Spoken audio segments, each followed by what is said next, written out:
Hey, so I just watched Bug Boy 3 Return of the Rud, and it was fine. Not entirely sure why this movie of all the MCU has the lowest Metacritic score and second lowest Rotten Tomato rating, when there's some worse ones out there, but okay, fine. In fact, I think this may be my favorite in the Ant-Man franchise, but that's only because out of 3 average MCU movies, one of them has to be the best. Yeah, I've not been a massive fan of the previous 2 Ant-Man movies. They're just the most inoffensive, safe, and least important franchise in the MCU, and honestly my least favorite, excluding some of the solo movies we've gotten. I think Scott works better on a team like in Civil War or Endgame than on his own, where he never really grows or develops as a character. He just remains a sweet, humble guy looking out for his kid. And that's pretty much the same in this film. If you're hoping that Scott would become a better developed three-dimensional character here, well, go back and watch Endgame for that. Paul Rudd still does a great job playing him. He remains the reason why I get excited to see him in future projects, because he's just so likable and charming as the character.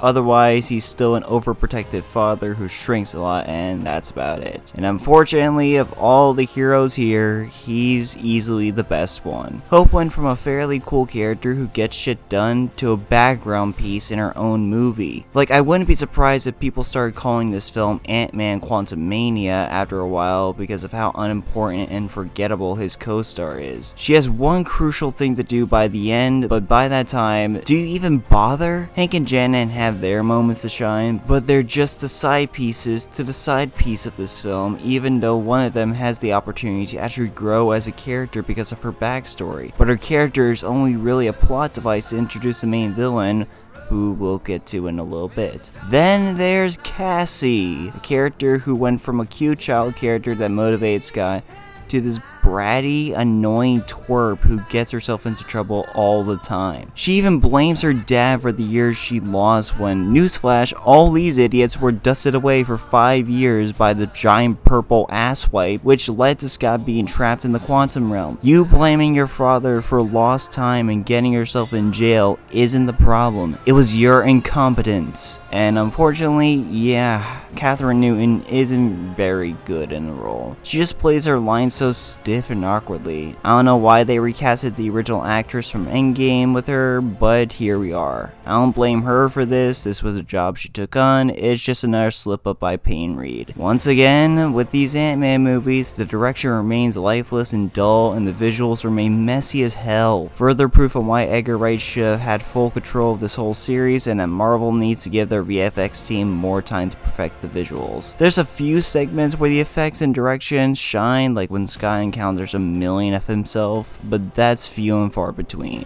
The story's a mess with how little they go into how the quantum realm operates and how the characters get themselves into this situation. It requires each of them being complete idiots to get themselves trapped inside the realm. Like, why didn't Janet say anything about her experience in there? Like, these events seem very important, so like, get your shit together and tell them. And why did Cassie make this invention knowing that she has very little knowledge on how these inventions work? Speaking of bad writing, they speed run through everything these characters have been through since Endgame, and some of it actively hurts their character. Like they say that Hope took up Pym Industries over that time, so she basically finished her character arc off screen since her main drive was to lead the Pym name in a different and better direction. Cool! Overall, the exposition in this film was terrible and too much. And the film isn't very funny, but that's pretty run-of-the-mill for this series, honestly.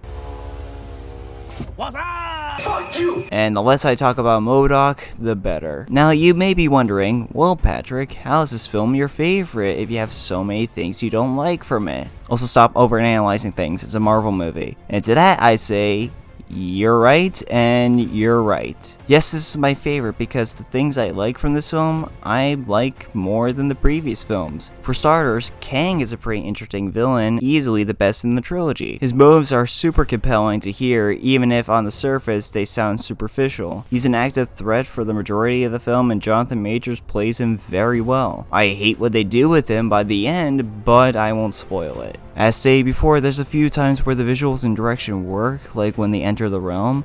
The climax is pretty fun with a few surprisingly tense moments here and there. The score has some neat touches to the original theme, and again, I just adore Paul Rudd as this character, and I'm excited to see what they do with him going forward. So overall, this film is a mess, and while my favorite in the series, mostly because of Kang, this is still one of the weakest MCU movies for me. For now, I'll leave it at 6 out of 10, but don't be surprised if the score gets lower over time. And on my current list of MCU projects, it would fit squarely between Thor: Love and Thunder and Falcon and Winter Soldier. That's enough, I'm tired. Let's hope Guardians 3 will redeem the streak of mediocrity Marvel has been on right now. Also, why was Bill Murray in this film? He serves no purpose here and he acts really bad here. Okay, bye.